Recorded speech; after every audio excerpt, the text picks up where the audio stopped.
2, 1. Bingo. All right. So the first consideration that we need to do is the commitment to clients. And this is that we need to have the client's interest at heart. Anytime that the social worker could potentially be in a sticky situation such as manipulation or benefit from the client's downfalls, we need to try to avoid that. And even over the scheme of things, if society is telling us one thing or we should treat someone a particular other thing, or legal situations are telling us that, hey, it's not for the benefit of the client, we can go against that and even go against the policy of our agency. So let's say we have a client that needs a particular need, such as they don't have any transportation home. Ethically, we need to make sure our clients are well equipped and have transportation and stuff like that. So getting client transportation home might be against your agency policy. However, our code of ethics, the commitment to clients, tells us, hey, you can do this because it's for the benefit of your client, and no manipulation or expectation or gain from the social workers besides them doing what they feel is ethically right. And this is also alluding to, if there's a potential abuse and neglect thing in front of us, we can't ignore it. We need to, like, that overrides our commitment to the client as well as our confidentiality, but you'd ultimately want to inform them of that. So that's the key things that you'd want to keep here, is like, within this, our responsibility to the larger society is limited and our loyalty to the clients overcomes or supersedes that. So that's important to highlight there. So then self-determination, which is like a juggernaut of a topic that we always hear about. You always want to make sure the client has some say. They have what they're wanting to do and what they need to do. And however, the caveat here is, like, if it's against our personal judgment, that it could potentially put some harm or put the client in danger, or a minor in danger that the client is taking care of, it can override that. Like, oftentimes on the exam, you'll see, like, oh, you're a hospital social worker. This person wants to go home. It's not safe for them to go home at this time, but it could be safe if the social worker provides in-home care or coordinates transportation services or meds or in-home nursing. It wouldn't be entirely going against the client's self-determination, but it would be more detrimental to the client to like escape that. And then from there, like, our clinical judgment may not always be correct, but always start where the client is and ensure that we understand situations before reacting. So with that, then we allude into the informed consent section. Like, we need to make sure the client is well aware of what they're getting into. So we need to educate them on the processes of, like, who are you going to be seeing, what services you potentially could be delivering. We need to make sure they're adequately understand. So we want to make sure that clear and understandable language is used for the person. So let's say we have a client that says, hey, I can't read or write. Okay. It'd be our responsibility as a social worker to either, one, get them interpretation services, or two, read it to them and then have them understand what they're signing and make sure they're of sound mind, body, or reason. Because if we're dealing with a minor here, we need to have some type of assent present within us. And we also need to make sure that we need to tell them if what their insurance knows or what other people can find out. Like, if this person's on probation, but they don't want us to coordinate with their probation officer, we cannot do that. Like, they could be court ordered, their insurance could be paying us, but if they don't consent us to talk to somebody, we can't tell them. So unless we have some type of consent from the client, we cannot release the information. And then, as I was saying previously, like, if the person's not literate or having difficulty, it's up to our duty. We need to take steps appropriate for them to comprehend. That could be a language barrier. That could be a confident barrier. That could be us. We normally do all typing. This may be a verbal. This may be us getting a Spanish interpreter or French interpreter or Russian interpreter. But at the end of the day, we need to make sure the client knows what they're getting into. And then, as I was saying, the lack of capacity, social workers should protect by getting permissions from a third party, their guardian, or their payee, or their power of attorney. So that way we know that the person is having someone consent for them that is an advocate for them, not somebody that is just getting them services because for the sake of services. And the third party, as I was saying, must be consistent with what the client wants. So oftentimes you'll get clients that are like, no, I do not want to go in residential. I don't want to be hospitalized. I don't want this. I don't want that.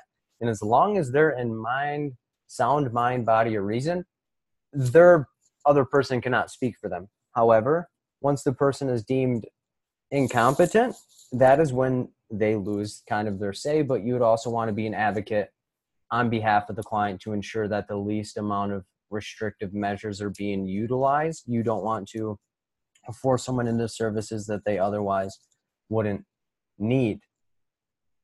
And then again, like if the client's receiving involuntary, the nature and extent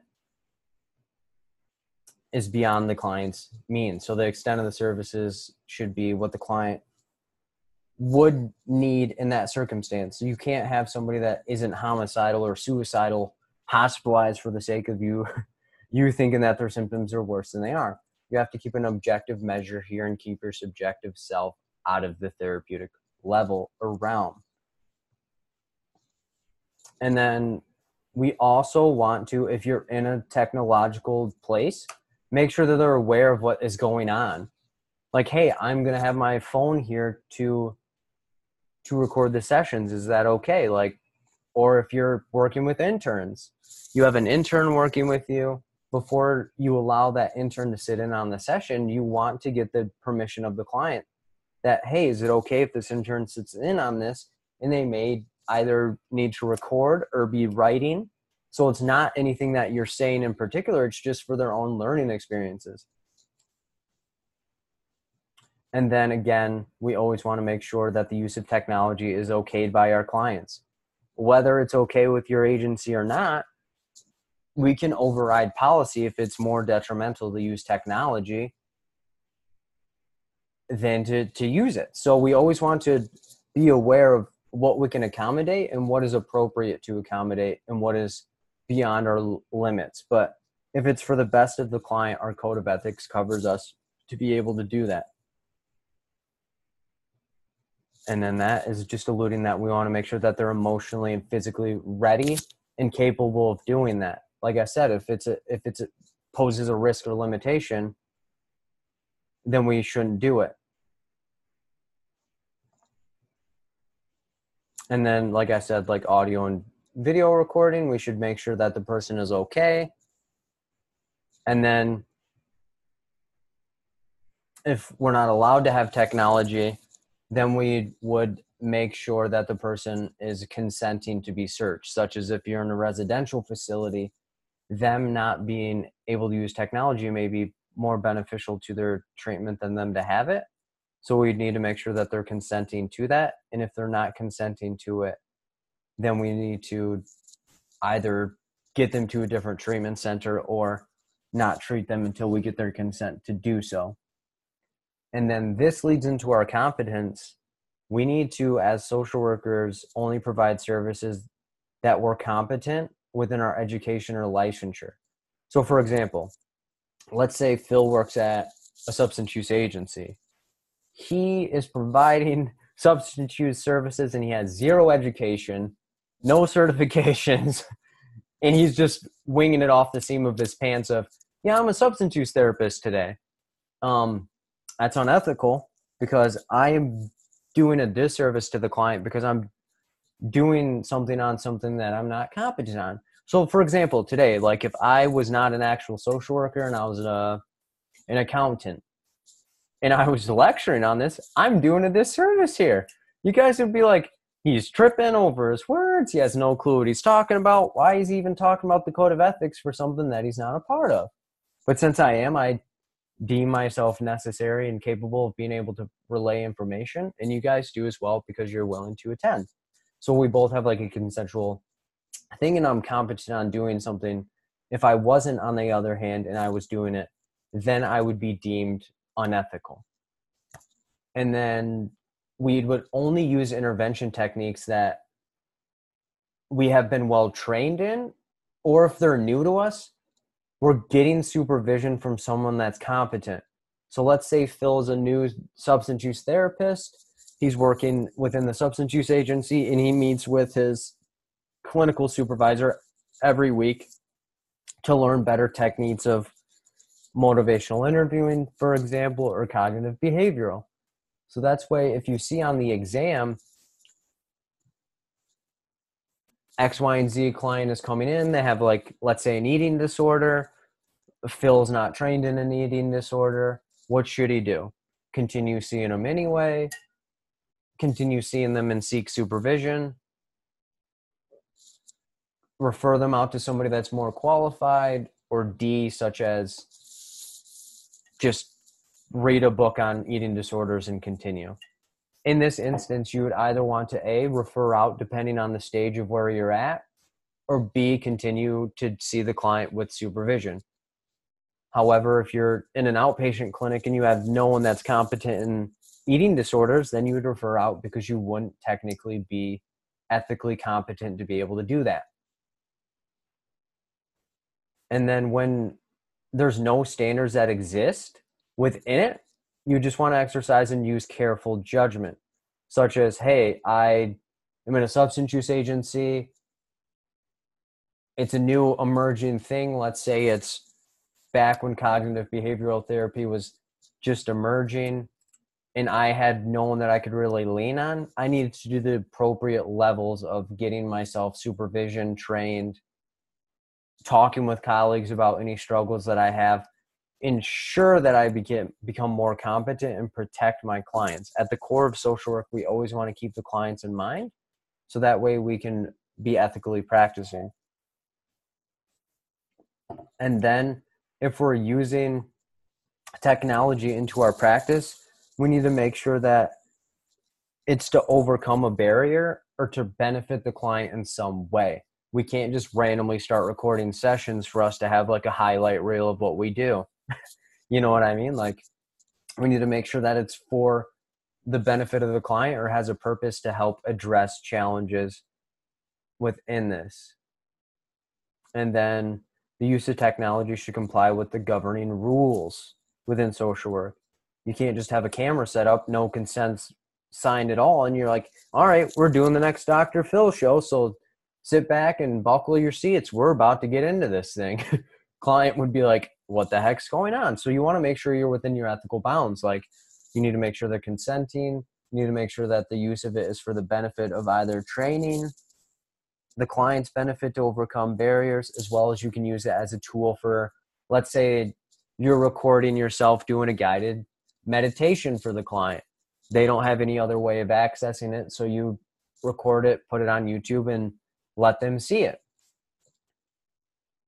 And then the next section is cultural awareness and social diversity. This is the most like vague as well as open-ended area for us to have, because we need to understand that the culture has a huge impact on the client's situation. However, you also want to inquire and investigate at what impact does someone's culture have on their functioning. So let's say we have a family that's from Kenya. Kenya has a different cultural expectations and roles than, let's say, South Asia, or potentially they have the same. You know what I mean? Like, but you want to always ask the question, like what impact does your religion or culture or upbringing or etc. attribute to what and how you conduct yourself now? And that means that you need to know kind of like what the religious backings and what expectations and cultural groups you may encounter within your practice. However, that does not mean that you have to know every culture or every religion or every piece of information based on that, because that could be something that you, in the previous section, it was a new thing. So then you need to seek supervision and get more information to better serve the client. So there is some like leeway within this. Like if you have limitations, you can hone in and like get it done eventually. So we need to seek like education and understanding of like social diversity and oppression and all the factors contributing to a client. So if we have clients that are in this particular national origin or sexual orientation or gender identity, sorry, like political belief system, and it differs from ours, we need to respect that client and have at least some information and understanding of how that could interplay within their life. So if, let's say we have a client that is in an unsafe neighborhood, like there's gang violence or gun violence or drug dealing or excessive amounts of danger to somebody, like after a certain time, and we tell the client, hey, maybe you should exercise outside and run outside to help improve your mood. Exercise is really good for mood. And the client's like, do you even know where I live? And I'm like, man, but exercise is really good. Just get it done.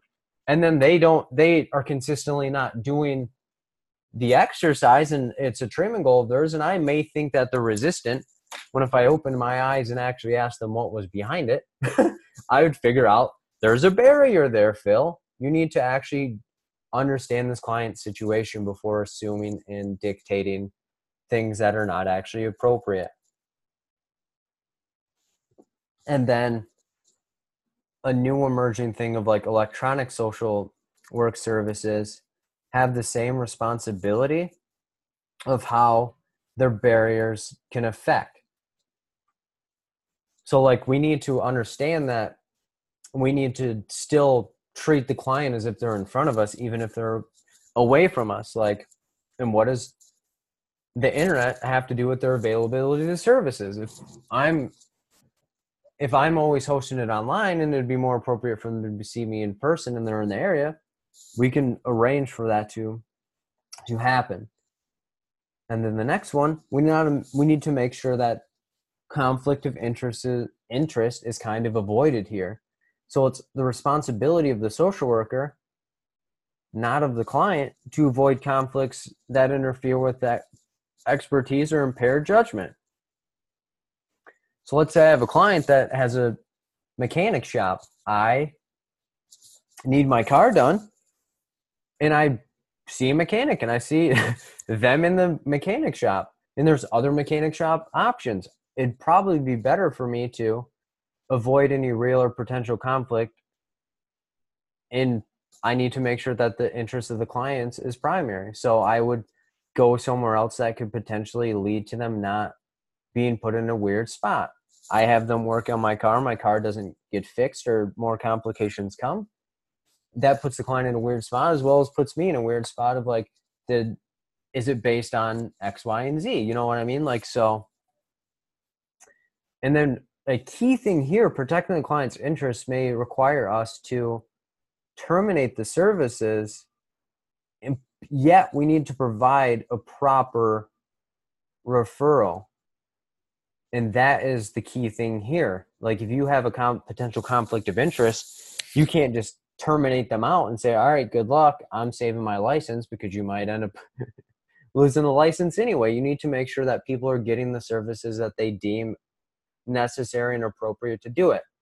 And as I said before, like the social worker should not take any fair advantages or exploit their clients for political, business, or personal. So let's say I have a client that I know he does AC repairs, and I have an AC unit, and I try to get a deal from my client. I'm helping them out because I know when they're in a financial bind. I need my AC unit done. It's 100 degrees out, and I'm sweating, and I'm like, oh my gosh, I know who I can help out. However, I'm potentially taking advantage of somebody for my own personal interest, because clients, whether we know it or not, develop a relationship with us and start viewing us as potential people that they want to take care of because we've been helping them out. But we cannot do that. Super unethical. And then we should not engage in dual relationships, or we should avoid any potential situations. However, if it's unavoidable, we need to protect the client's identity and their information, and we need to set appropriate boundaries. However, it needs to also have a cultural consideration within it. So if it's against somebody's culture to resist gifts and they keep giving you gifts, it may be more detrimental to reject a gift. But with that, we have to have the best professional judgment of what accepting the gift will mean. If a client's trying to cash me out $1,000, that's not culturally, that's not me respecting their culture. That's potential financial exploitation. However, if a client's getting you like a painting that they painted because it depicts what you helped them through, unless they're like Picasso or something, it's okay for us to do that. But we also want to avoid where professional and social or business relationship could blend over. So when a social worker is like deemed in a weird situation, or they're serving two or more people in a relationship, such as like couples and families, we want to clarify to everybody that this is what my obligation is, and this is what I could potentially tell them, or this is where I need to provide information, or this is the information I need to do. And a common one that we'll see is like if there's a divorce case. I was seeing two clients, and then now it's in a divorce, and they want me to testify on behalf of them. So we need to clarify what our role is to both parties, and we need to anticipate a conflict of interest and need to make accommodations to the information and make sure people are well informed. So let's say we had a couple that was coming to us for relationship advice or relationship therapy or couples therapy, and the relationship ends. At the beginning of the couples therapy, you would want to say, if this were to happen, here's the particulars of my ethical duties to it. And then we also want to avoid using technology for things that are non-personal or non-work related. So let's say, again, I have a client that has my personal cell phone number, and they're asking me crisis questions, and that's appropriate. Like, hey, I'm an on-call social worker. You have my information. You're having the homicidal or suicidal ideations. I need to make sure you're stabilized because it's my ethical duty to make sure you're okay. However, let's say they start asking me what I'm doing that day. What am I doing this weekend? Do I want to get together? Hey, my family's having this gathering. Do you want to come? Cut it. Because that's not appropriate. Like, you need to make sure that you have boundaries set and know that clients cannot just use you for things that are unnecessarily appropriate. And then websites such as social media and stuff can put you in a weird spot. You have a client that wants to friend you on Facebook. That's a no-go, because there's a potential for them to, one, know too much information about you, two, you know too much information about them, as well as put you in a wonky spot of like, oh, you're ignoring me on social media. You must not care about me. This is stupid. And then it just puts you in a strange spot. So if you're ever in a situation like that, make sure you have clear-cut boundaries. I have had clients send me a friend request on Facebook, and then that next session I tell them like, hey, I noticed this happened. This isn't like unethical for me, and I just think it would be best if we just kept this in a therapeutic realm. And if you had any questions, you have my work phone number, and we can handle it from there.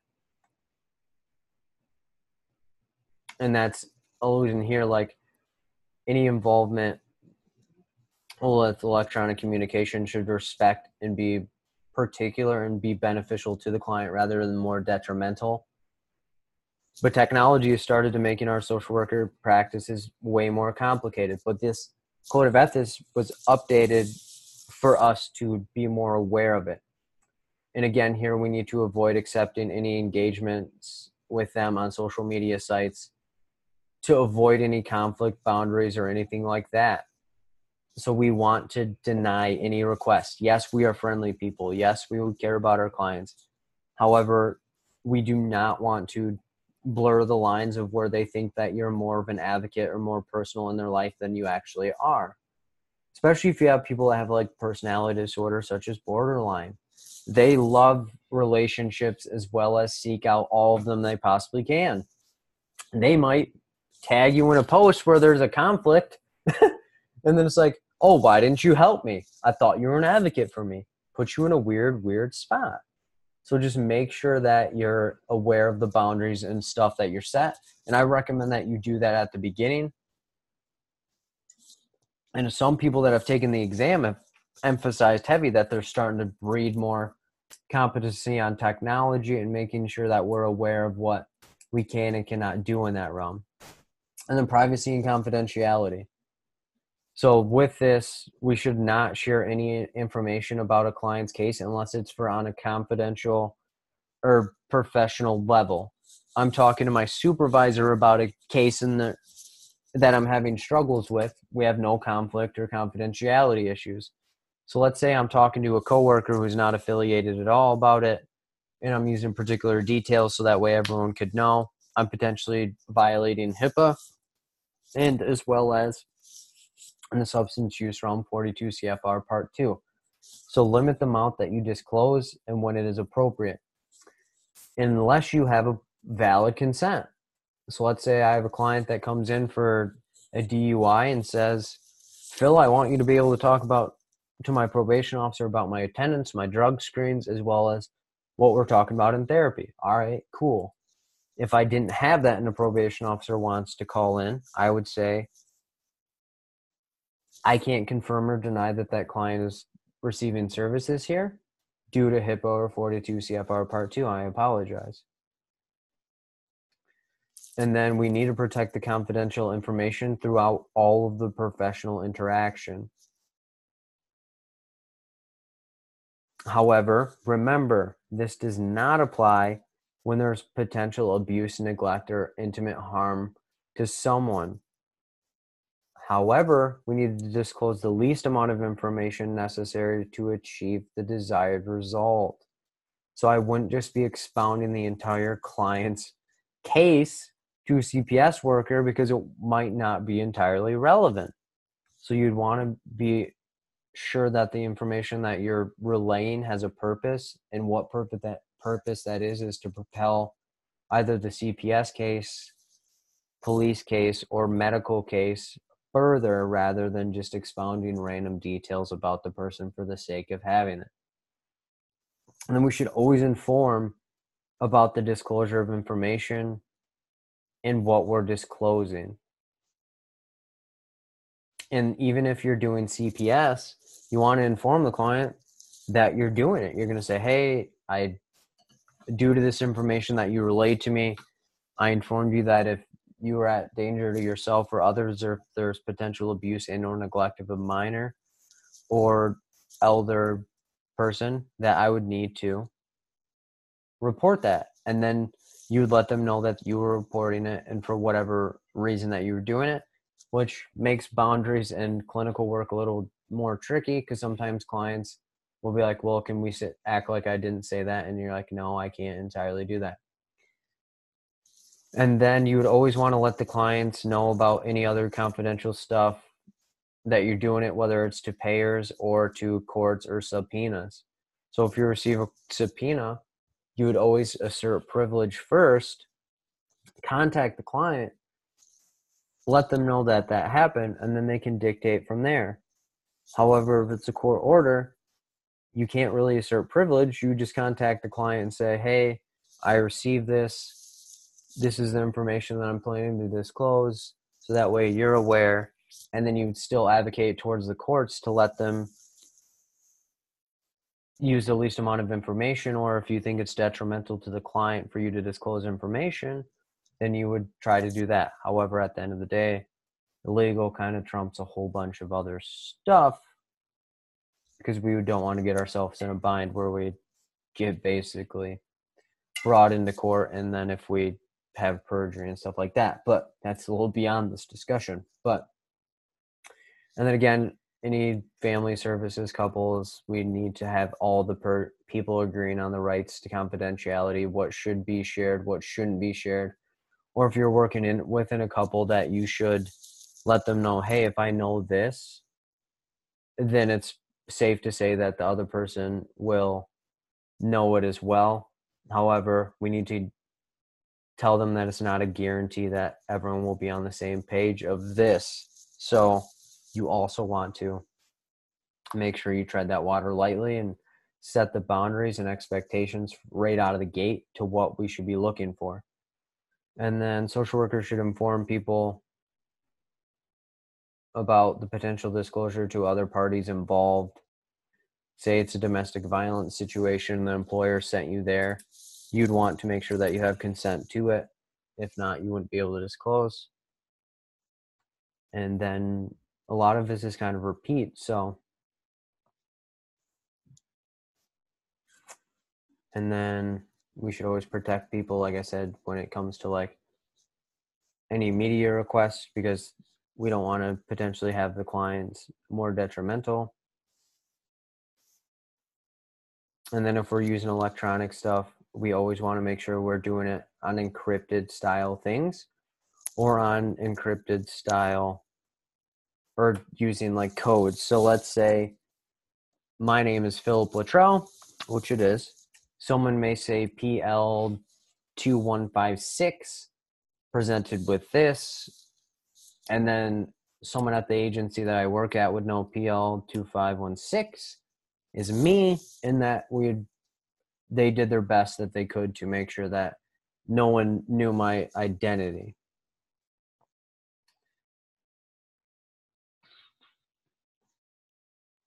And then again, making sure that people are informed about their confidentiality, the use of technology. You don't want to use any forms of social media when it relates to clients. You want to keep things away from that. So let's say you had a tired day at work, terrible day at work, you're describing it on Facebook because you want to vent. You use identifying information, you could potentially be held liable for breaking confidentiality. And then when disposing, make sure it's consistent. And you always want to make sure that what you're doing is applicable to your social worker licensing board state. So the last time I did this ethics, the reporting of abuse and neglect is different for different states. Like Pennsylvania has different reporting rules than Michigan, where I'm from, about child abuse and neglect due to like Penn State and all of that scandal. So making sure that you know what your state expects from you, and you can go to your particular like national association type deal and get that information. And then you would always want to make sure that the information is taken in the midst of death or any traumatic things like that you see. So then we get into the access to records, and we want to make sure the client has access to it. However, we want to make sure it doesn't cause any harm to the person if they see the record. So that's up to the discretion of the clinician. But you also want to make sure it's where that it'd be beneficial. So like, let's say a client calls in and says, hey, I want access to my records because I want to see how I've been doing, what my diagnosis is, and what you're saying about me. And they're mad. Social worker might say, smokes, this could fuel huge fire or set them over. Like if they have psychotic disorder, it could set them into a deeper sense of psychosis, or make them angrier, or have like a homicidal episode. You're like, well, I should probably limit that information because it's more detrimental to the client as well as detrimental to the overall society if I were to disclose this information. Which you can tell them the tenets, like the progress, prognosis, and diagnosis. You just wouldn't say what the particular things that you've been saying in the session would be, because it could potentially cause more harm than good. And then sexual relationships, just don't do it. Just don't do it. We should not engage in it at all, ever. Like, however, that creates a blurred lines for the society that we live in, because I'm not saying that we'd engage in sexual relationships with people, but let's say you get on a dating site or a dating app and you see your client or you indirectly see your client, or you have a client come into your agency and then you once had a dating relationship with them or a sexual relationship with them. So that's where our society has thus shifted and made it more complicated, that if you're on dating sites and stuff like that, you may encounter clients, but remember, you need to act with my sound mind and reason, and don't let impulse and or ambiguity shed you away from what you would clinically be doing. Or you should not engage in sexual relationships with client relatives or have any potential risk or conflict with the client. So let's say you have a client and you find out that you're dating their cousin. Probably not a good move. Because then it has blurred lines and you could potentially see them within that. So it might create difficult boundaries for you as a social worker. You see them at family gatherings. And it's the social worker's responsibility to maintain this, because they assume the full burden of setting the clear boundaries. Because remember, we're the ones with the clinical license, they're not. So we can't really set them very liable or responsible for something that we are ultimately doing. And then we would not engage in sexual activity with previous clients. Why? Because they were your clients once before. And you don't want to make that blurred. And you don't want that to be like, oh yeah, we had a nice relationship, I know everything about you now, so let's start dating. Again, the social worker is the one that has the burden in this. So you want to make sure that any action that you do would reflect what you'd want professionally to be done, or for something to happen to somebody that you care about. And then you should never, ever, ever, ever, ever, ever, ever, ever provide services to somebody that you once had a relationship or were a sexual partner to this. Because if you guys once had sexual feelings and or intercourse with one another, it'd be hard to separate and differentiate the particulars amongst your guys' relationship. Sticky times. And then physical contact, should not engage in physical contact with clients with a possibility for psychological type harm. And you want to make sure it's like culturally and appropriate. So if some cultures engage in hugging and stuff, you wouldn't disrespect that, but you would also try to make accommodations and say, hey, we don't really do hugging here. We can do fist pounding though. I really appreciate what you're coming in with and what you're doing. So would it be okay if instead of hugging, we did fist pounding? And I've had clients go, yes, Phil, I can understand that. I don't have any disrespect with that. I just understand that this. However, there's other people that will just snipe you for a hug and you're like, oh, smokes. But you also want to make sure it's within a reasonable sound and situation. And then you shouldn't sexually harass your client. So this should go without saying, so you wouldn't really have a client and you're like, hey, I think you're really attractive, so let's go out. Or, wow, you're looking really nice in that outfit. It's like, whoa, probably not a good move there, Chuck. But you want to avoid anything that could potentially exploit or manipulate clients.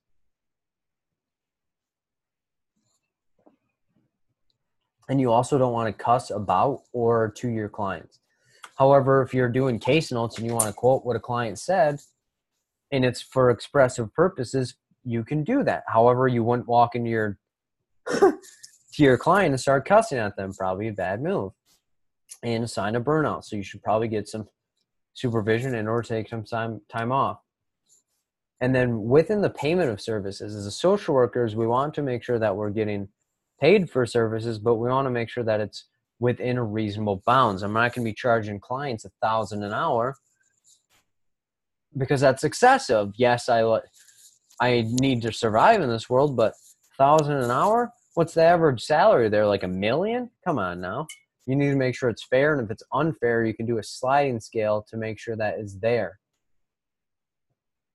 And then we should always avoid goods and services. However, if it's a part of their culture, bartering should be without any conflict of interest and not detrimental or harmful to the client. So for example, if you're in like a rural town and they're a farmer and they give you like eggs and stuff for their considerations, and then you want to make sure it's an accepted practice amongst that in the culture. So if this dude's paid for his services with eggs for the last 30 years and you're not coercing them into it and they're consenting to it, then it's okay. However, this is often not the most accepted things to do because, again, they have the full burden of it, of doing that. So if it's more detrimental to the client, and let's say them giving us eggs for services takes away their potential to eat for the month, we need to stop accepting payment from that person and do a sliding scale or a bargaining system that works for them. And we should not, huge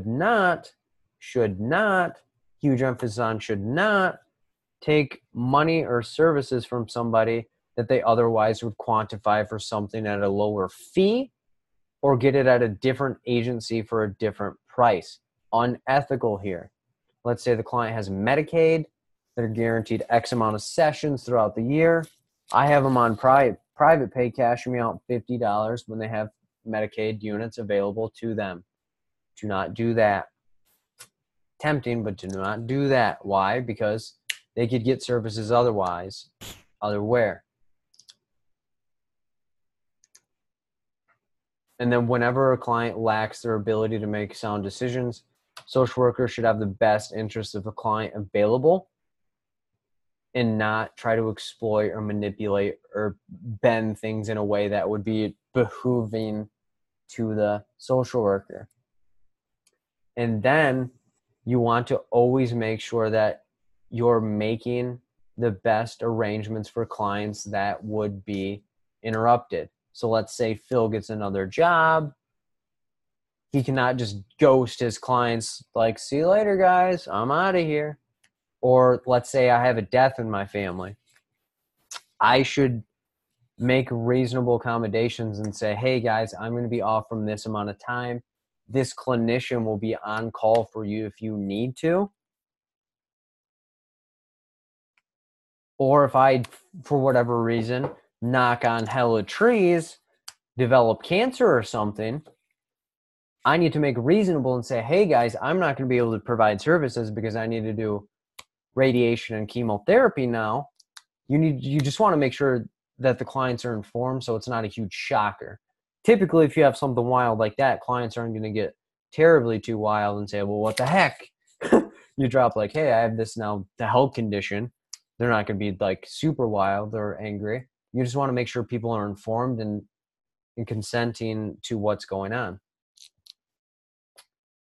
And then again, to the referral of services, you want to make sure the person has specialized knowledge or expertise in it rather than for the benefit of just lining someone's pockets. You need to make sure that the person is making progress and that the referral to them is also to somebody that is well equipped in that thing and that there's not otherwise barriers.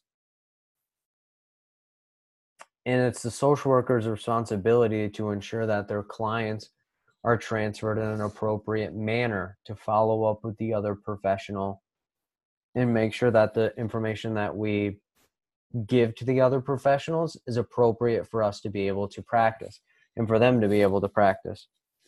And then never, ever, ever, ever, ever receive payment for giving someone a referral.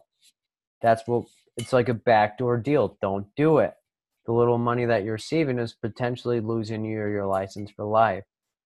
So when you're making referrals and transfers, make sure it has the best heart in mind rather than having some monetary gain that you're potentially looking to gain. And then social workers should terminate services when all of the services are no longer required, or the interest or necessity of the services aren't there. So let's say I've been working with a client for 3 years, they're sober for 3 years, their mood is stabilized, everything is going good in their life, and I continue to see them. It's unethical for me because there is no necessity of treatment. And yes, continuity of care is important, but at the end of the day, if someone doesn't need the services, it's unethical for us to receive payment for services unwarranted. However, on the same tip, we need to avoid abandoning clients. You need to make the appropriate actions to make sure that their needs are being met. You do not ever want to leave clients in a worse situation than you had them come into your agency, unless it's beyond your factors.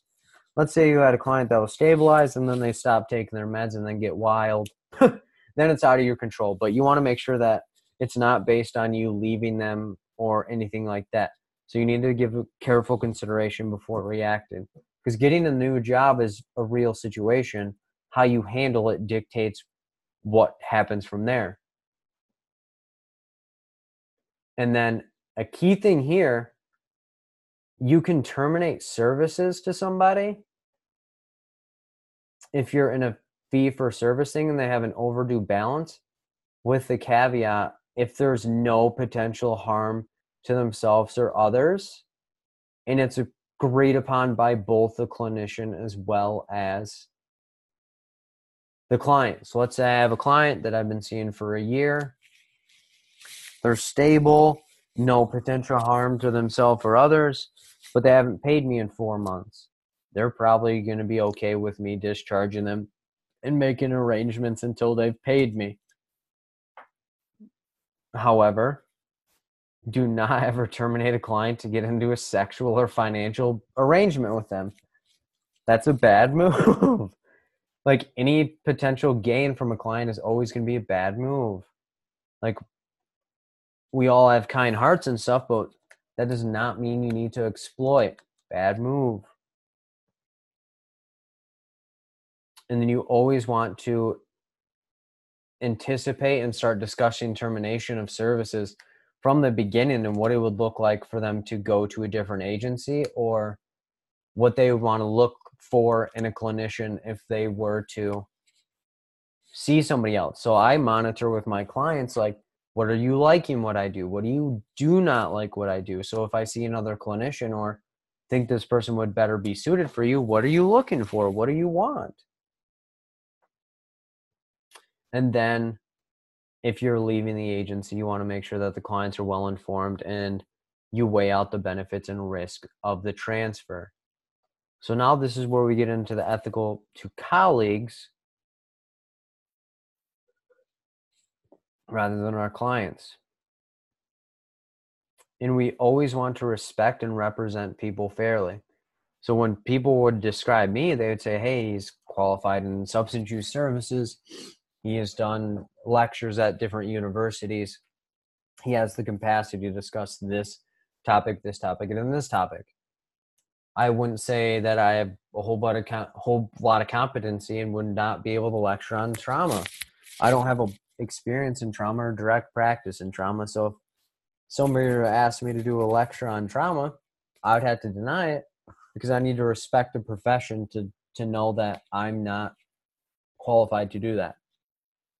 And you want to avoid providing negative comments, advances, demeaning anything about somebody. Like, if you feel like you're more qualified than somebody in an area, don't bring them down, promote them and try to help them get better in that area. A lot of times people will be like, oh, that person sucks, or that person's terrible in this. I can't believe they're practicing. That should be my job, or doing this. It's unethical, guys. Like, we want to treat people with respect and dignity, and know that we should not discriminate on any factors, even though they're different than ours or the way that we would do it. You just need to come from a caring lens and know that what they're doing is what they deem appropriate. And if you need to have a discussion with them based on what they're doing, you need to do that. And then whenever it's appropriate, we need to cooperate and coordinate for care services based on other professions. You can't just avoid doctors because you think that they're not appropriate. No, step your own biases and ego aside and think about our clients and what would best suit them. Start with what is needed rather than what you would want to get out of the situation. And then whenever someone is in a case consultation with you, you always respect what they're telling you. So if I'm consulting with a colleague about working with a client and in these struggles I'm having, I'm not going to spew the details that they tell me about the clients they're talking about, and they can't do the same about me. Like, that's just not a good move. Bad move. Swat your hands. Not happening. And then when you're an interdisciplinary team, it's up to you to contribute and make sure that the client's values and needs and stuff are ultimately being relayed. Don't get too caught up on the fact that someone's in a different profession and that they should have more say than you. Make sure that the boundaries and expectations and goal of the interdisciplinary group are identified first, and then delegate the tasks from there. And then when the decision arises, make sure that it's appropriate and assesses all and keeps into consideration all of the factors if in this. And if there's a disagreement, make sure that the client's well-being is being addressed. Don't just get railroaded or bulldozed on something if you feel like something is not going well. And this should go without saying, but don't utilize a vulnerable situation. Like if my supervisor and somebody in a position I want are fighting, I can't throw gas on the fire to take the position. Like, you need to advocate and coexist with people rather than belittling and overriding somebody. And then you should not exploit clients in disputes with other clients for the sake of it to happen. Like, I had a fight within one of the groups that I was doing. Two clients were riling. I didn't throw gas on the fire so that they could fight, or I didn't record it and sell it on a pay-per-view. Like, I diffused the situation within a professional and an ethical standpoint.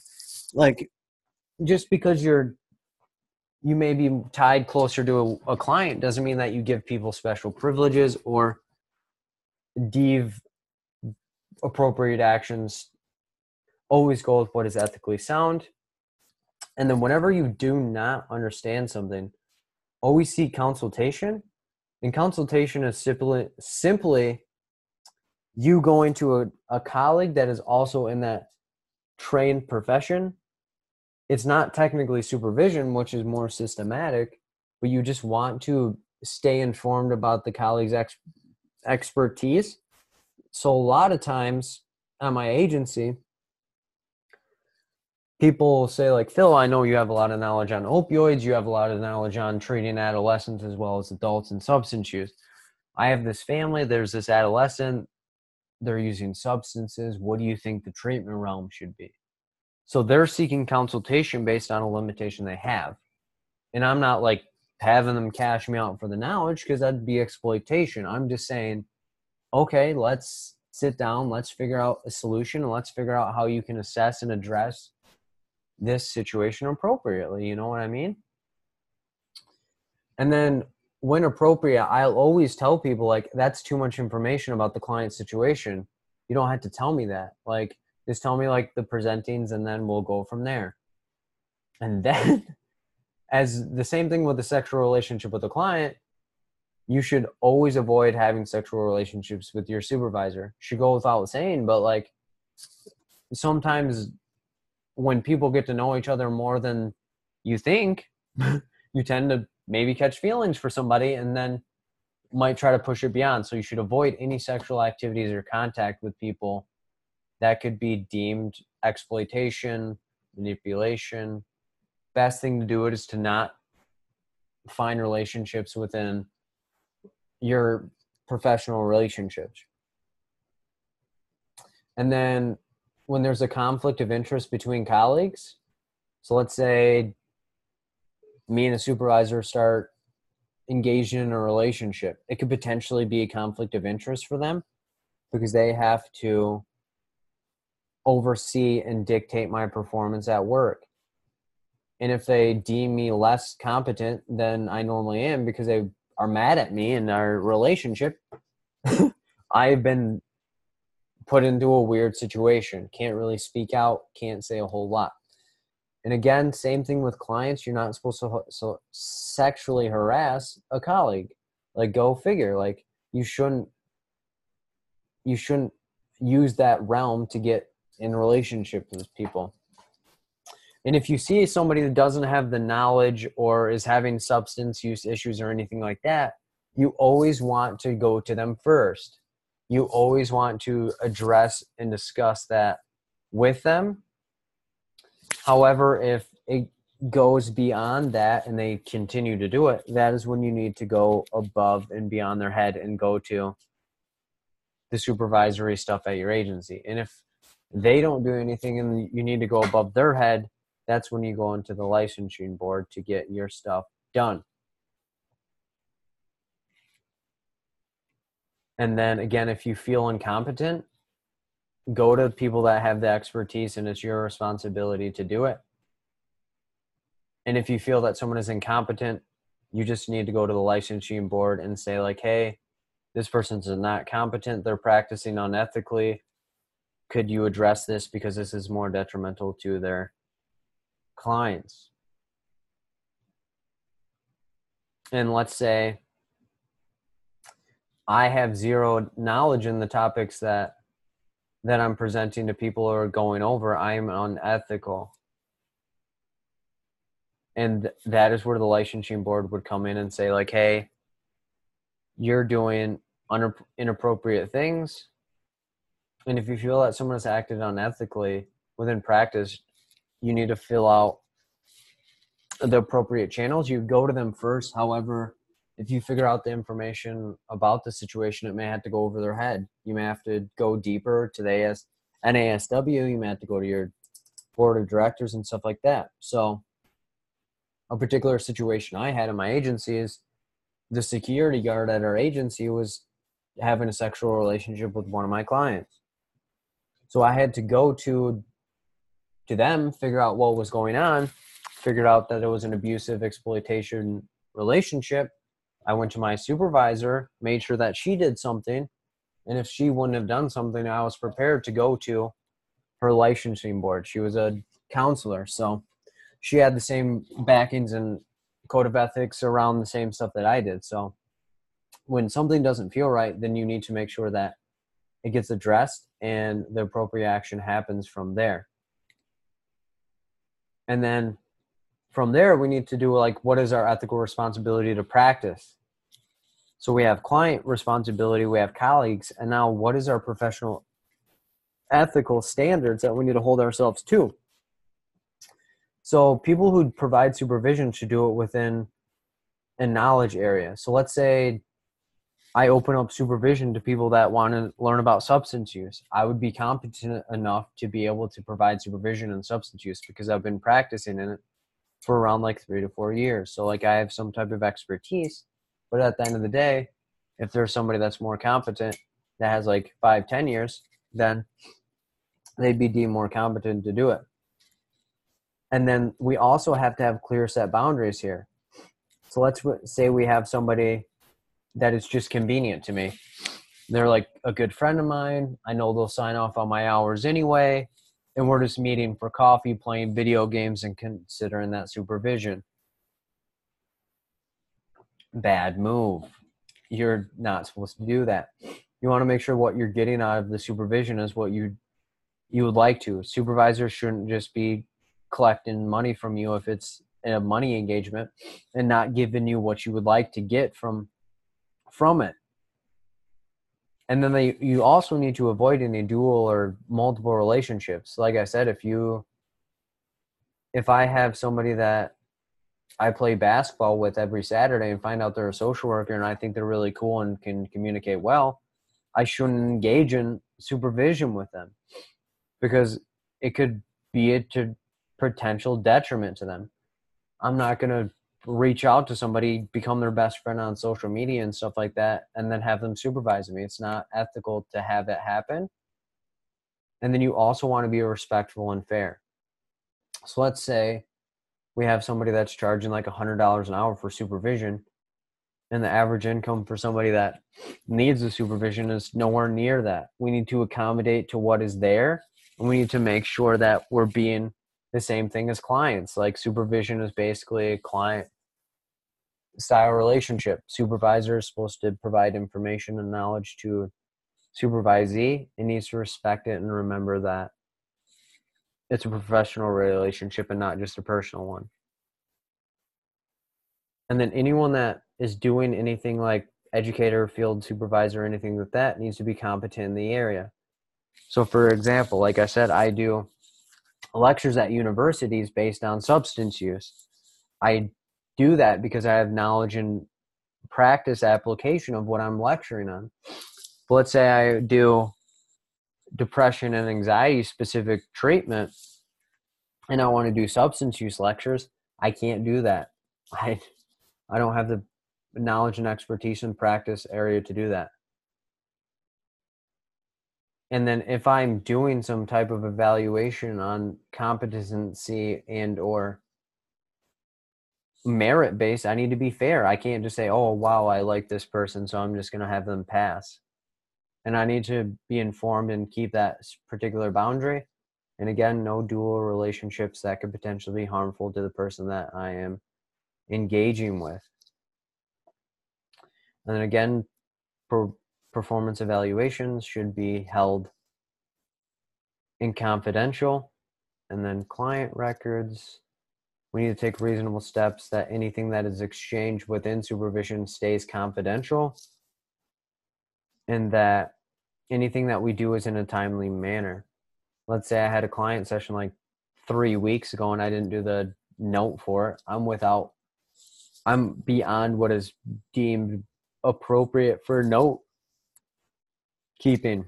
And we only need to keep information that is relevant to the information delivery and or service delivery. And then remember, every state varies on this, on how long you should keep the records. So if anyone's planning to do private practice, you need to make sure you're well aware of like how long you need to keep people's records. So let's say it's 10 years and you have 0 clients' informations within the last 5, you could be considered unethical. You want to make sure what you're doing is relevant.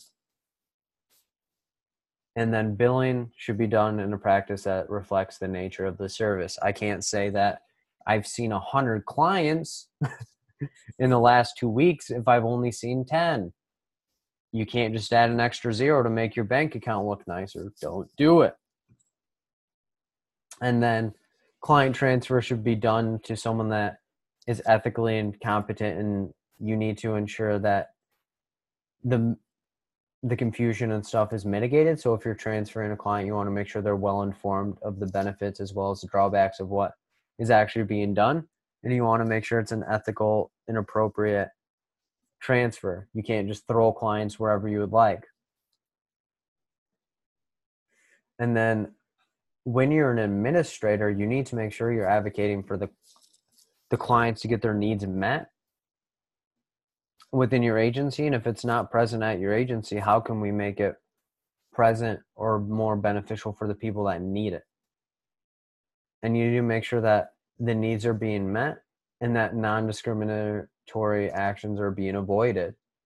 Like if we're only reaching a certain population based on some of the standards and times of delivery of the resources, then we are being pretty inappropriate. So what that would look like is like, let's say we had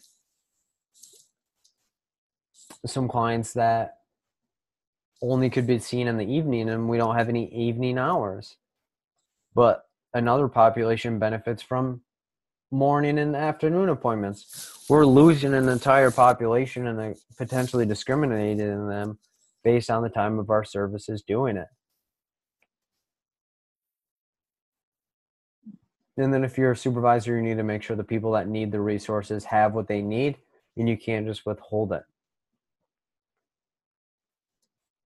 And we need to make sure that the code of ethics is upheld and made sure that the way that we organize our agencies and lobbies and the services are available. So let's say we need an interpreter again, and we don't have any interpreter services, or everything is in English when in the population that we're dealing with does primarily Spanish. Like, we're doing a disservice. We're not upholding the culture as well as the racial and ethnic makeup of our clients. And we need to make sure that we're keeping up on our continuing education and we're not just neglecting it and feeling like we're experts in the field, even though we need to brush up on it. We can't just bluff that we're getting education hours when we need it. And then the commitment, we need to make sure that we're dictating and upholding the standards of the agency. However, remember the caveat here is that we want to make sure that it's reaching our clients appropriately and that the needs of our clients are being recognized and respected. So if our agency policy is telling us one thing and what the client actually needs is another thing, we can override that and go beyond that. But if not, we can't just break the rules for the sake of wanting to be rebels. Like, you need to stay within our bounds and responsibilities, because the agency policies are there for a reason. And if they're maladaptive or dangerous, that's when we speak out against it.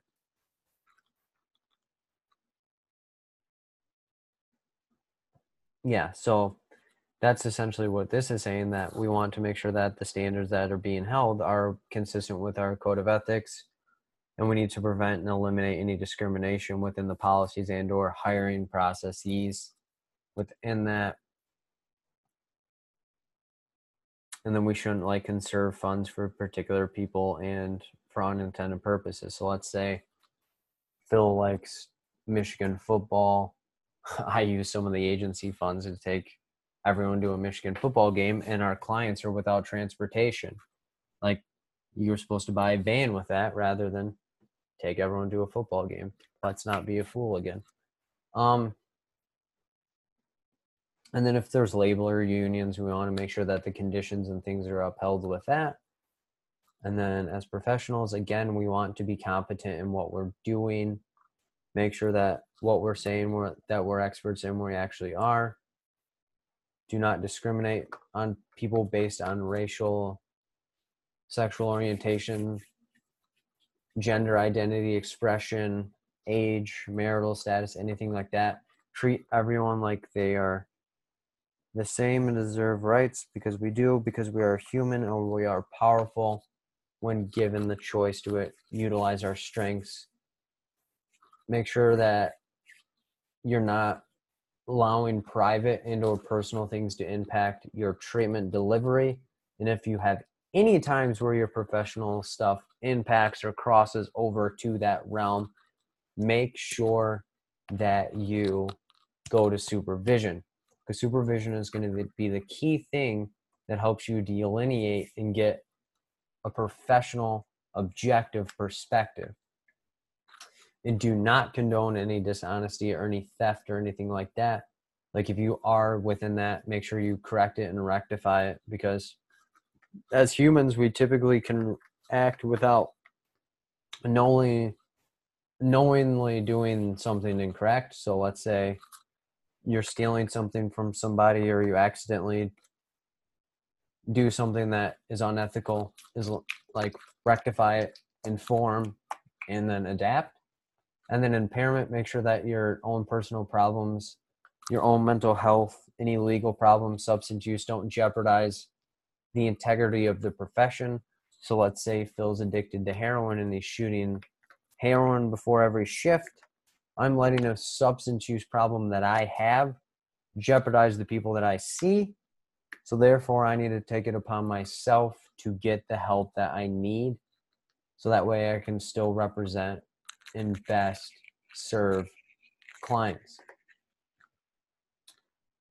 And then you always need to make sure that if you have private statements on your own things, that it's not based on your agency. So like I always allude back to the university lectures that I do. Every lecture I do and mention that I'm from the agency that I am, they have to review it. They have to make sure it's up to code, what they want. They don't ever really critique it, but I have to make sure that if I put my name on it, it has to represent their message and theme and expertise that they want displayed into the community. And then when you say that you're a part of an agency, I can't just excuse you, tell you guys that I'm a part of the ASWB organization. I'm not really am. It'd be a bad move for me to do that. Like, I can't lie to people and say, hey, I'm an ASWB person and all the questions that I show you guys are ASWB caliber, so you should see me. Like, that's a bad move. Like, it's a lie and it's misrepresenting what actually the reality is. And I need to make sure that whatever I say my credentials and education are, that they're actually true. I can't tell you guys, hey, I have my LCSW or I passed the LCSW exam if I've never even touched it or took it or passed it. I need to make sure that if I tell you I have a substance use credential, that I actually do. I can't just lie to people and finesse them into believing things that are untrue. And I can't just prey on people for the sole fact of my own. So let's say somebody's like, hey, Phil, I need help passing the ASWB exam. And I'm like, hey, I know just the person that could help you. They have tutoring, they have study groups, they have this. And then they're like, oh, okay, that's dope. And then they're like, hey, I have financial hardships. This is what I make. This is what I do. And I'm like, oh, okay, well, here's the standard. If you can't meet that, then you're out of luck. Like those that have been like working with me and that have asked for financial accommodations, I've made that, you know. Like I have a few people that I give free admission to the study groups every week because I know that people could find it helpful. And yes, I like making money. I also need to give back. And people can attest to this. If there's a need, that I'll help fill it. And that's because I know not everybody can cash it out, but everyone can utilize the information. And you also want to make sure that if you have testimonies about what you're doing, you're not paying people to do the testimonials. Like I said, I do tutoring in study groups. Well, you guys are in the study group. I'm not cashing people out to say that they passed on my stuff or, hey man, totally tag me in this and say that you use my videos for the sole fact that I need people to think that my YouTube videos are good. Like, which you might have people doing that, but to be ethical, you wouldn't want to do that. You wouldn't start a private practice and have people say that you're the best clinician that they've ever touched if they've never really talked to you. You're just cashing them out. And then you would not take credit for anything that anyone else has done.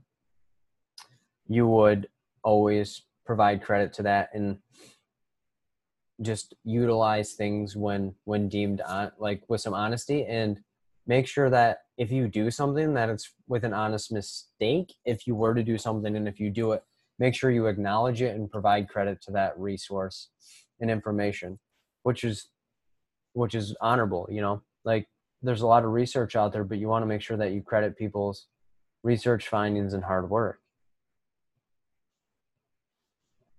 And within the social work profession, you just want to be have integrity or honesty and represent it to the highest standard that you possibly can. You always want to make sure that you're promoting within the profession. You want to make sure you're helping it grow. You're not just utilizing the profession, you're contributing time and professional expertise. So like these study groups inherently are a backdoor way of me doing this. I'm providing information that I have to people to help get them better equipped and acquainted to get them in further into the profession. So it'd fall under like more or less the teaching category. And that's like me going back to the universities and doing that, as well as I do presentations in my community. I work and live around the Detroit area. They have a lot of need around substance use. So I'll do at least one or one presentation every semester or every 6 months around awareness on how to prevent and lower substance use and what is an effective practice to people.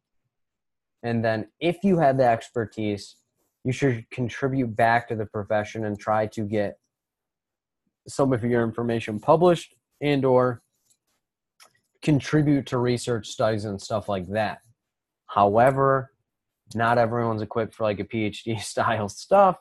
So as long as you're practicing and still like attending workshops and conferences and stuff like that, you're promoting the other people's expertise and stuff, and it allows for them to advance as well. And then when possible, you always want to monitor and evaluate policies. And if there's any social injustices, act out on it. Be politically active. Make sure that you're doing and making sure your voice is being heard for the sake of your clients. And then make sure that you are implementing evidence-based practice.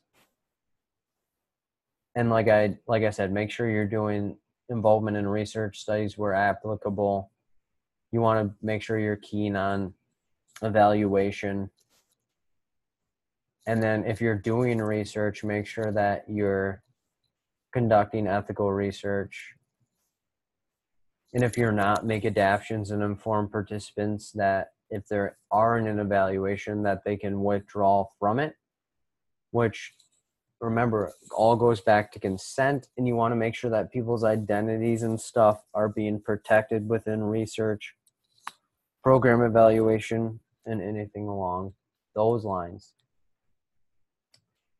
And then to the broader society, like I said, you want to make sure you're promoting the welfare of society and making sure that you're staying keen on voting, staying registered, making sure you're aware of any emerging topics within the profession and making sure that the needs are being met. And then make sure that if you're able to get into the public institution and or political scene, make sure you're doing it. Like you see that there's an injustice in your community around something, make sure that you're doing it. And then if you're possible, let's say we're in like a flood or hurricane or anything like that, use your professional expertise, do some pro bono therapy. Like a lot of violence happens around this area. So sometimes we'll do like pro bono services to help accommodate people's needs, you know, like I was saying, like if things arise, you guys have skills, you guys are way more talented and powerful than we give ourselves credit for. So give back to that. And then with our social and political action, make sure that you're voting, make sure that you're getting into it, and make sure that everyone has like equal access to it.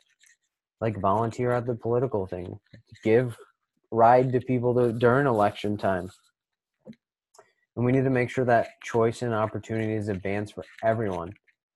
Like if there's a bill on the ballot that's restricting people's possibilities to get access to resources and services, we need to make sure we're speaking out on that and making sure that our clients are getting the best possible solutions and information and the resources available, and making sure that we're promoting things that respect everyone's culture, access to resources, and that everyone's overall well-being and freedom and pursuit of happiness is being met.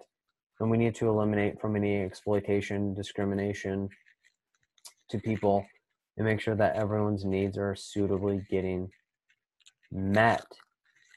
So any questions on the code of ethics? I kind of breezed through that decently long. So if you have any questions, just type yes in the chat. But if not, just type no. Because if not, I'm going to cruise on to abuse and neglect and then do some practice questions. Okay. So Julius, hold your question and I'll see if anyone else has any questions too.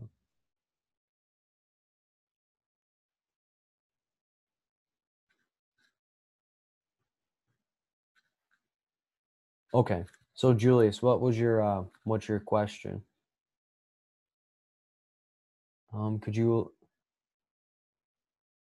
Could Could you use electronic ethical questions? Say a little bit more about that, Starfish. I'm not sure what you mean.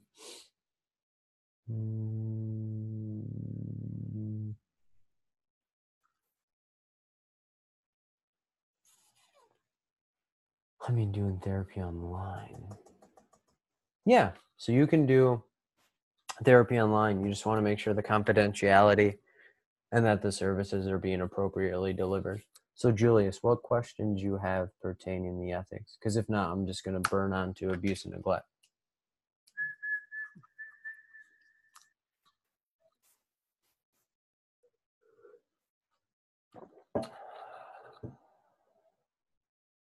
Okay, so I'm going to continue. I thought if there's a relationship between the client and social worker, the immediate recourse should be reporting the licensing board. So you would, depending on the state, Julius, like I don't want to say like for everyone, but some states, well, in Michigan, if you always want to go to the person first to make sure that it's an actual relationship and it's not something I misheard, misinterpreted. So let's say there's a client in my office that I'm seeing and it's culturally appropriate for the client to hug me, and it'd be disrespectful for them and their culture. Coworker walks by, sees me hugging a client, and they're like, yup, he's in a relationship with that person. And then they go to the licensing board. The licensing board may say like, okay, well, what's going on? And then I explain like the ethical impacts of it, of like, hey, this is literally their culture would be way more disrespectful and neglecting the client's actual mental and cognitive need, and could be more detrimental if I resist it, because in some cultures, like disrespect is the worst thing that you can do. You'd want to go to that person first. However, if it's like clear and you have like somebody, you see somebody literally having sex in their office with a client, then yeah, you wouldn't need to investigate at all. You go to the licensing board, and even potentially the legality route like smokes. That's pretty wild. So yeah, it's all case to case, but I also don't want to speak in such extremes. So most times you'd want to make sure, same thing with abuse and neglect, you want to make sure that you have the right evidence before going. You're not going to investigate, but you're just going to inquire and make sure you have an informed decision. Does that make sense? Yes. Okay. Perfect. And yeah, feel free to ask questions, guys. I'm open to them, and as long as you guys are getting what you need. Okay. So this is where I'll get into abuse and neglect and what it looks like and what the procedures look like. So first I'm going to define it. So abuse is the intentional infliction of physical and or emotional injury on a dependent child. So anyone under the age of 18 or so anyone who has a cognitive disability. Whoops, I'm not sure where that.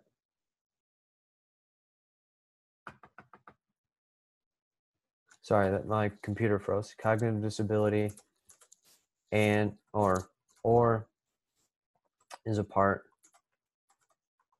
of the elder population. So I'm going to clump child abuse as well as elder abuse into the same realm, so that way, for the sake of time, that we can peel through it. So then we have the other giant in the room, neglect. So this is the failure of a parent or a caregiver to provide the basic needs of a dependent child. So anyone under the age of 18.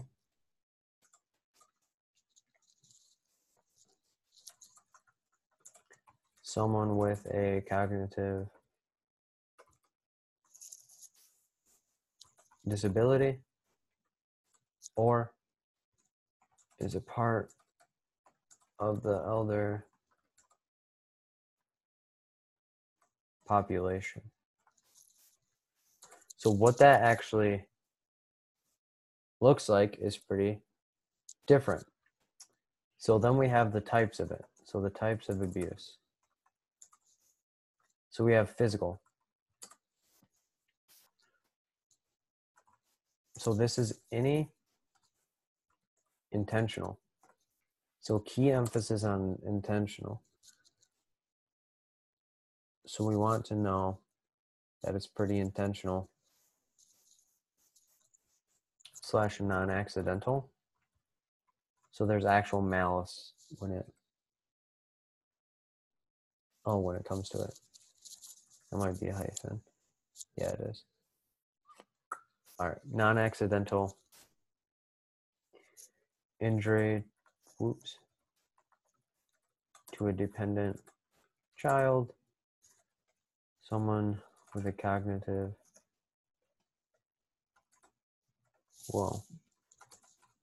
disability, or someone a part of the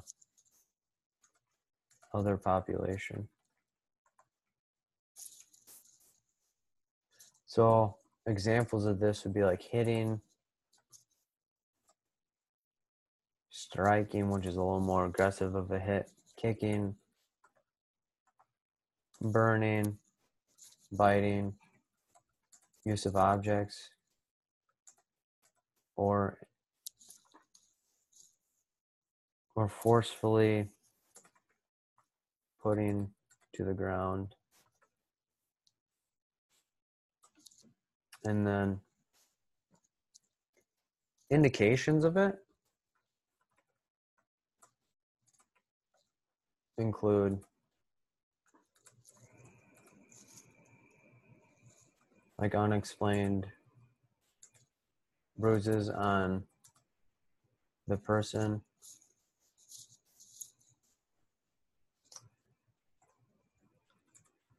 presence of burns on the person's body,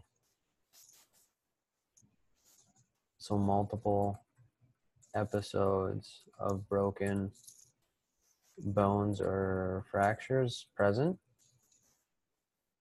so unexplained head injuries or marks / damage to the mouth or face area. So person provides multiple stories to explain an injury they have sustained or provides differing information from the parent or caregiver. So those are telltale signs of like, oh, that's pretty wild that, oh, so how did you get this mark on your face? Well, I just kind of ran into the door. And then you ask the parent and then they're like, well, they fell off the bed. And then you're like, what actually happened? And then the person's like, well, what do you mean? It's like, can't really mess around and do that because it's apparent that something has happened. So you want to make sure that you have the right story. And that is where, and we'll say that's one. And then second type that we have, we're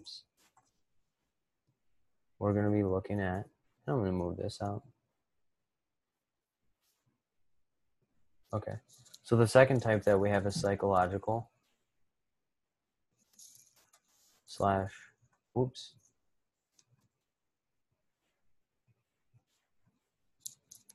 emotional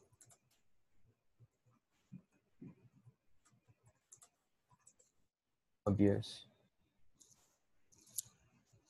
And this is, whoops,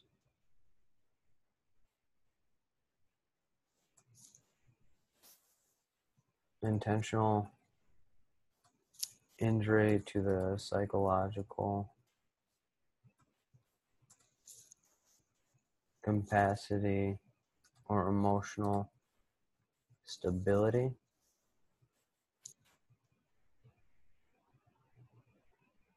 of the person as evidenced by an observable or substantial change in behavior and or emotional response. Another definition would be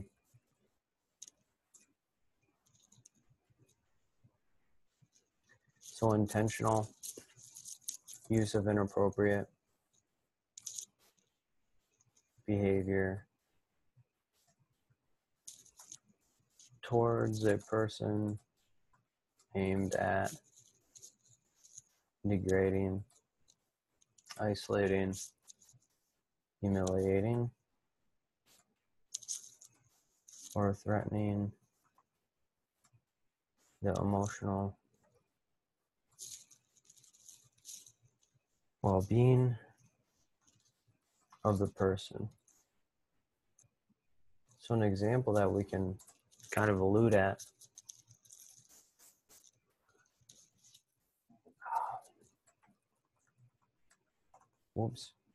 a caregiver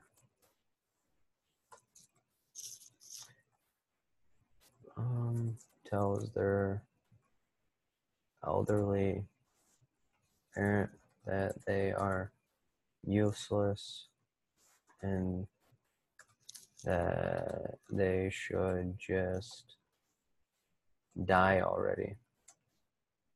So if you can imagine, that would have quite the marring on somebody's mental health. Somebody's taking care of you and you're not able to take care of yourself. They're like, you're a burden. Why don't you just die already? And you're just like, wow, all right. So another example is a parent tells their child that they are stupid and that they are always going to be a failure since they did not pass an exam they had. So as you can imagine, pretty steep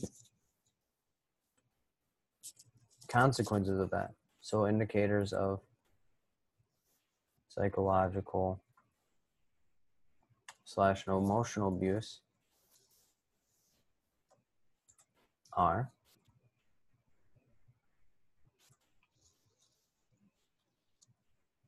person will have increased anxiety or hypervigilance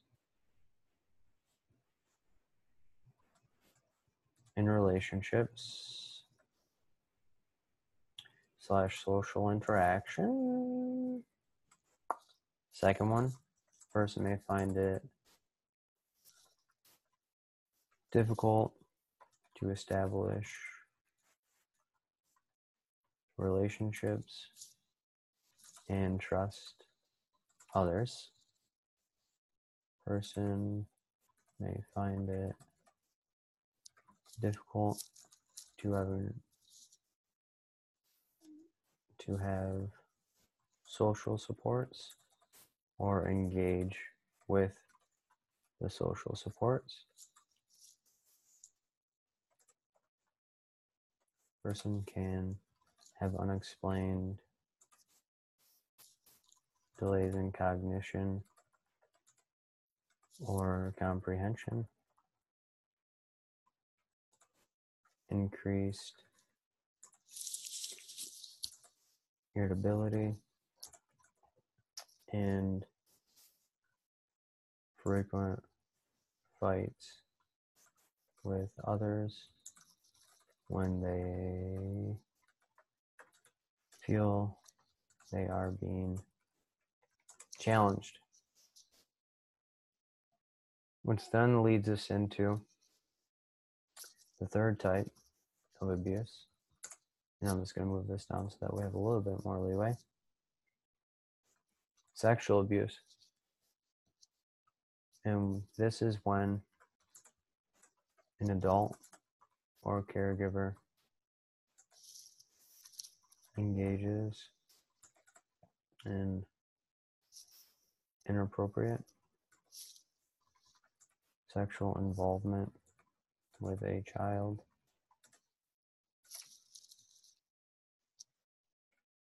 individual with a cognitive disability,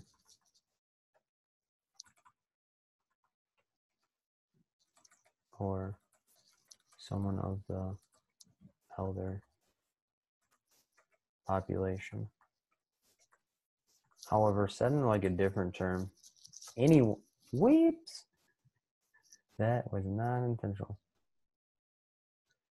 But said in a different way, anyone who can be perceived as vulnerable. So we see sexual abuse in like relationships. So anyone that is deemed vulnerable or unable to do something about the abuse is considered technically a victim of that. So examples of sexual abuse: sexual talk, sexting, sending/receiving nude photographs,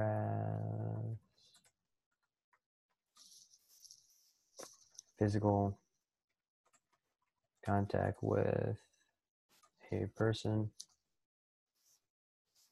which could be touching, oral, or penetrable.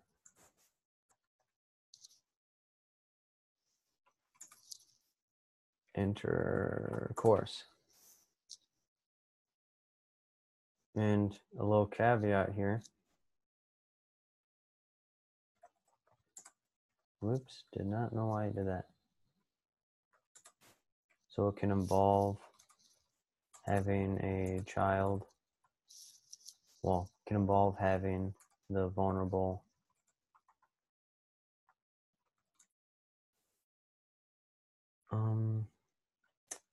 person watch sexual content without their willingness or knowledge/consent to do so, which can lead to very much blurred lines. So what are the indicators of it?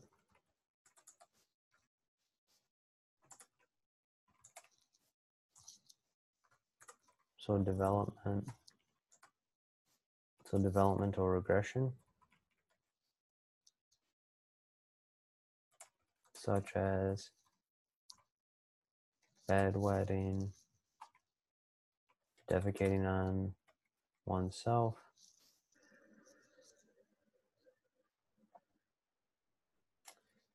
clinging to caregivers or people they care about for support, and in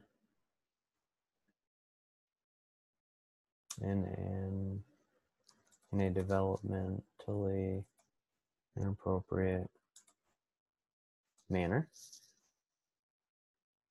Person has increased fear of anxiety, well, fear or anxiety, in particular situations or around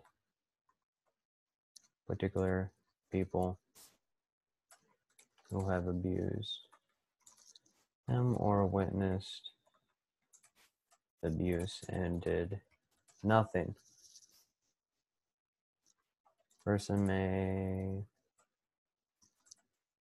have sleep disturbances and or nightmares. Person may act out sexually or perform sexual acts on toys or other people in their age group, such as young children abusing other children unknowingly.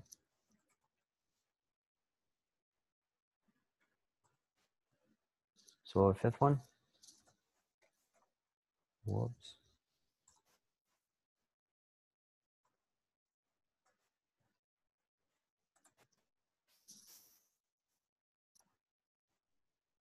Why did that do that?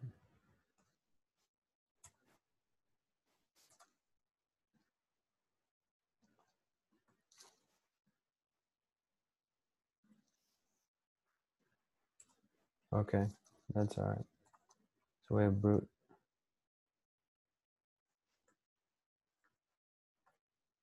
bruising or scarring on genitalia, genitals, or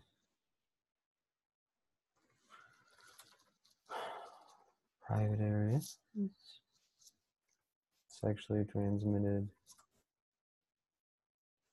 diseases or infections.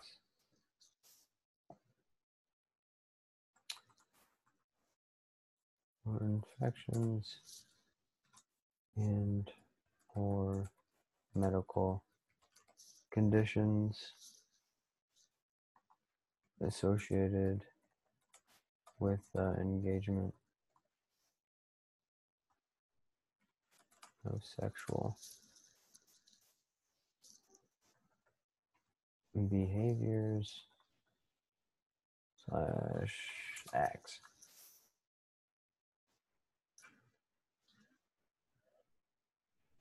And another one where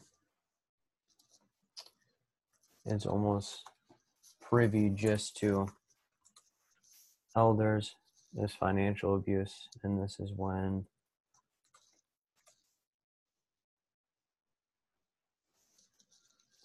someone is being exploited for money, or they are not being given the financial means or resources to get their needs met.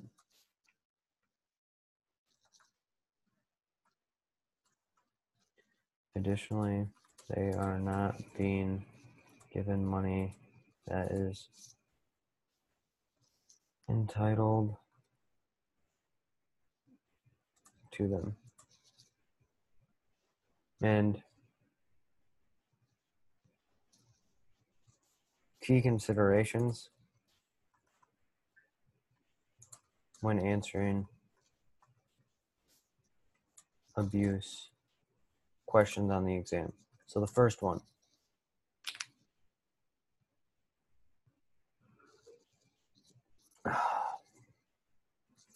the way you react is dependent on who told you the information / how you received the information. So the two veins that I typically split on is one, if a teacher, parent, friend, neighbor, colleague, anyone who is not the victim of the abuse or the perpetrator of the abuse, you always speak to the person who was abused, or you visit them in person to gather your own insight on the potential of abuse and neglect. You need to keep in mind the age of the person and their mental capabilities when talking to them, i.e., if someone is too young or unable to communicate, you would visually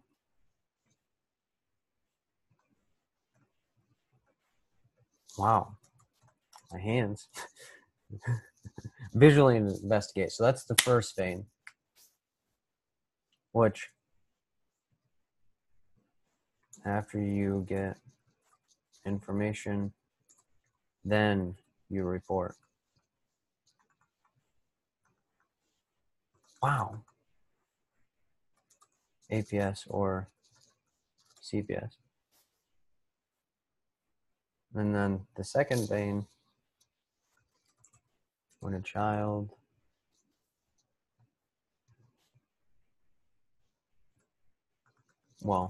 when the person who was abused or the perpetrator of abuse tells you, all right, I need to move this down. Information.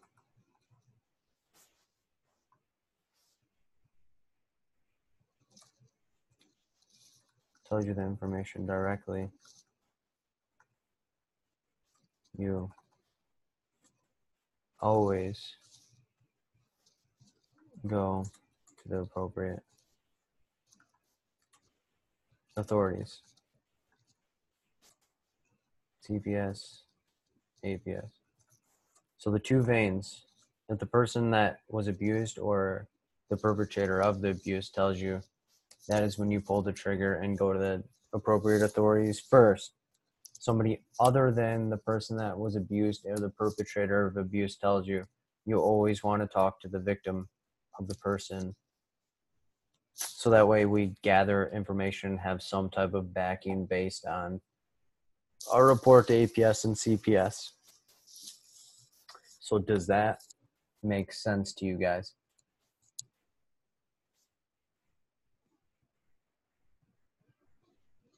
And if you don't have any questions, just say no. But if you have questions, just say yes. No, move on. All right. So the last bit of thing that we have is to go over the practice questions. But if there's no direct questions, I'm going to stop the recording, whip out the questions, and get this on the run. Okay, no questions. Recording is going off. And